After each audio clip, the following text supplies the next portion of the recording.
Hello students, today we will read chapter first power sharing.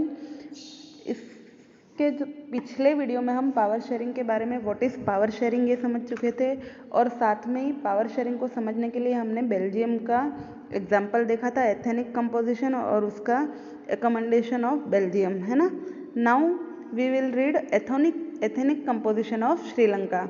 एक और example से हम पावर शेयरिंग को समझेंगे कि पावर शेयरिंग वास्तव में डेमोक्रेसी के लिए अच्छी है या नहीं है।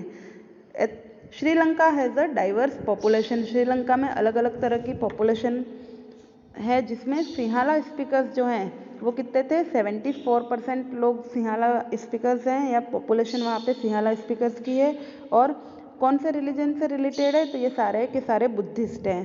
फिर है तमिल स्पीकर वहाँ पे 18% हैं, जिसमें हिंदू भी हैं और मुस्लिम्स भी हैं।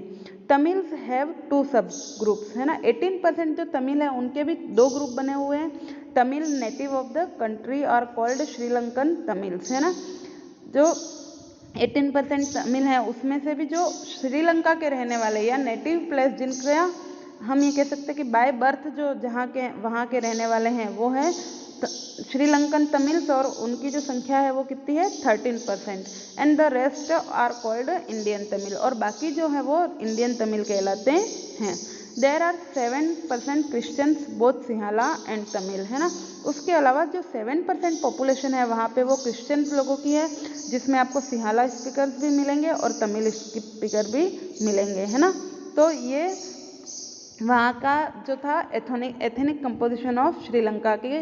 सिंहाला स्पीकर्स कितने थे, 74% हैं। तमिल्स कितने हैं, 18% है। और 18% में भी हम देखते हैं कि देर आर 2 सब ग्रुप्स, एक तो Sri Lankan Tamils 13% and rest of Indian Tamils, है ना।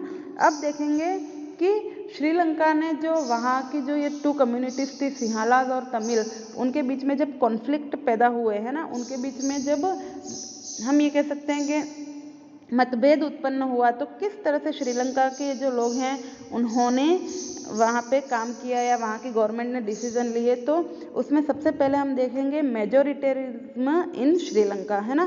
कि हमने पहले जो बेल्जियम का एग्जाम्पल देखा था उसमें क्या देखा था कि बेल्जियम के जो लीडर्स थे उन्होंने क्या किया, सारी जो कम्युनिटीज़ थी, चाहे वो डच हो, फ्रेंच स्पीकिंग हो या जर्मन स्पीकिंग हो, सबको सेम इम्पोर्टेंस दी थी और सबको साथ में लेके चले थे।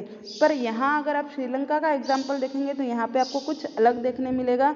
1948 में they adopted a series of majoritarian measures to establish Sinhala supremacy over. उन्होंने क्या किया कि वहाँ पे सुप्रीमेसी जो है या पावर किसको दे दिया, मेजोरिटी के आधार पर। जो आपने देखा था कि मेजोरिटी के आधार पर वहाँ पे सबसे ज़्यादा रहने वाले लोग कौन है, सिंहाला स्पीकर, तो उनको सारी पावर दे दी गई। 1956 में Sinhala as the only official language thus disregarding Tamil, है ना। और 1956 में वहाँ की जो गवर्नमेंट है उसने जो सिंहाला है ना, उसको क्या कर दिया, वहाँ की ऑफिशियल लैंग्वेज डिक्लेयर कर दिया, और जिसकी वजह से तमिल लोग जो है वो डिसरिगार्डिंग तमिल लैंग्वेज को डिसरिगार्डिंग किया गया। A new constitution stipulated that the state shall protect and foster Buddhism, है ना। अब उन्होंने क्या किया था कि मेजोरिटी के आधार पे, जब सुप्रीमेसी या पावर मेजोरिटी के आधार पे सिंहाला स्पीकर्स को दिया था, तो हम ये कह सकते हैं कि वहाँ जो न्यू कॉन्स्टिट्यूशन है या वहाँ का जो कॉन्स्टिट्यूशन है वो भी किसको सपोर्ट कर रहा था, प्रोटेक्ट एंड फॉस्टर्स बुद्धिज्म जो रिलीजन है उसको ज़्यादा प्रोटेक्ट किया जा रहा था, उसको ज़्यादा बढ़ावा दिया जा रहा था। क्यों?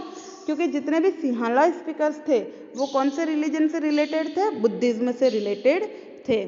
सिंहाला speakers were preferred both for university position and government jobs. और सिंहाला स्पीकर्स हैं उनको क्या यूनिवर्सिटी में भी प्रीफर किया गया, यूनिवर्सिटी की पोजीशंस में भी प्रीफर किया गया, और गवर्नमेंट जॉब्स के लिए भी उनको ही प्रीफर किया जा सकता था, है ना। तो अब जब गवर्नमेंट ने मेजोरिटी के आधार पर इस तरह के डिसीजन लिए तो अब कॉन्फ्लिक्ट पैदा होना तो स्वाभाविक था, है ना। तो अब हम ये देखेंगे कि अगर इस प्रकार के जब डिसीजन गवर्नमेंट के द्वारा लिए गए तो उसका श्रीलंका में क्या इफेक्ट हुआ। तो इफेक्ट ऑफ मेजोरिटेरिज्म, है ना, तमिल फेल्ट डिस्क्रिमिनेट। अब वहाँ पे श्रीलंका में जो रहने वाले तमिल लोग थे वो अपने आप को कैसा फील कर रहे थे, डिस्क्रिमिनेट फील कर रहे थे, है ना, उनको ऐसा लग रहा था कि उन पे अत्याचार हो रहा है, उनका शोषण हो रहा है। Conflict arose between both Tamil and Sinhala, Tamil और सिंहाला दोनों कम्युनिटीज के बीच में क्या पैदा होने लगा, कॉन्फ्लिक्ट पैदा होने लगे। Community demanded of new independent Tamil states, है ना, तमिल स्टेट्स, जो तमिल लोग थे या तमिल स्पीकर्स थे उन्होंने किसकी डिमांड की, न्यू तमिल स्टेट्स की वो डिमांड करने लगे, है ना। और हम जिस प्रकार से ये कह सकते हैं कि यहाँ पे हमारे नक्सलवादी पैदा किए गए हैं इंडिया में, उस तरह से वहाँ पे जो तमिल स्पीकर्स थे उन्होंने अपनी एक आर्मी तैयार की, और वो आर्मी जो थी वो स्ट्रगल कर रही थी किसके खिलाफ, गवर्नमेंट के खिलाफ, कि हमको एक हमारा जो तमिल स्टेट है वो अलग से घोषित कर दिया जाए, है ना। This was followed by civil war, और इन सारी सिचुएशंस के बीच में वहाँ पे कैसे क्या स्थिति हो गई, पोजीशन ऐसी हो गई कि वहाँ पे सिविल वार जैसी स्थितियाँ पैदा हो गई।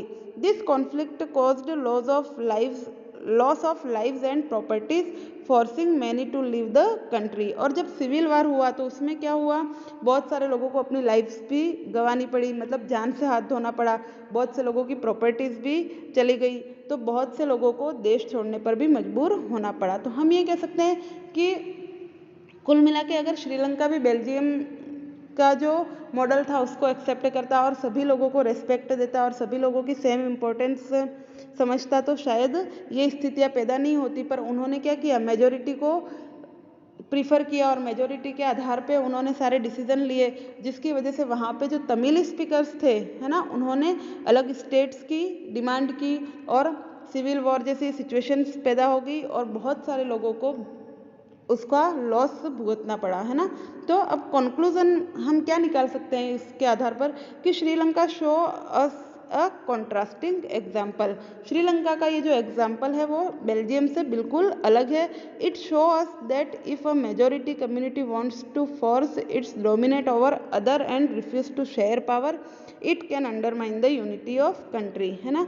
ये हमको क्या बता रहा है कि कोई भी मेजोरिटी कम्युनिटी जो होती है अगर वो फोर्स से दूसरी जो कम्युनिटी है उसको डोमिनेट करती है, उसका डिस्क्रिमिनेट करती है, उसके साथ पावर शेयर नहीं कर पाती है और पावर शेयर करने के लिए रिफ्यूज़ करती है, तो उससे क्या होता है कि it can undermine the unity of country. ये हम कह सकते हैं कि उस कंट्री की यूनिटी के लिए, एकता के लिए बहुत घातक चीज़ है या ये उसकी एकता को ख़त्म करता है। तो हम सीधे से अब इन दोनों ही कंट्रीज़ के एग्जाम्पल देने के बाद हम ये कह सकते हैं कि power sharing is the best option for a democracy, है ना, कि अगर डेमोक्रेसी के लिए पावर शेयरिंग होना बहुत ज़रूरी है।